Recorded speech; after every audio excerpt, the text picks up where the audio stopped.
তো আজকে আমি তোমাদের সাথে শেয়ার করব বাচ্চাদের এক দুর্দান্ত স্বাদের রেসিপি, যেটা শুধু দুটো জিনিস দিয়েই হয়ে যায় আর বাচ্চারাও খেতে খুব বেশি পছন্দ করবে। তো তারপরে কলা আর ডিম দুটোকে ম্যাশ করে খুব ভালোভাবে ফেটিয়ে নিলাম। তারপর এক এক করে কড়াইয়ে হালকা ঘি দিয়ে এপিট ওপিট করে ভেজে নিব।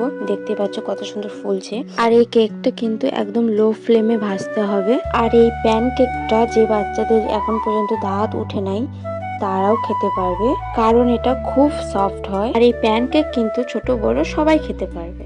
যেমন কি এটাতে একটু চকলেট সিরাপ লাগিয়ে দিলে এটার স্বাদ আরো বেড়ে যায়। এই যে দেখো এটা কতটা সফট, আমার হাত দিয়ে গুঁড়ো করতে দেখো একদম গুঁড়ো হয়ে যাচ্ছে। আর এখন আমি শিবাংশীকে খাওয়াবো দেখো। আর এই প্যানকেকে কিন্তু অনেক কিছু অ্যাড করা যায়, যেহেতু আমি এটা শিবাংশীর জন্য বানিয়েছি সেই জন্য শুধু দুটো জিনিস দিয়েই বানিয়েছি। তো তোমাদের ভিডিওটা কেমন লাগলো অবশ্যই কমেন্ট করে জানাও। টাটা।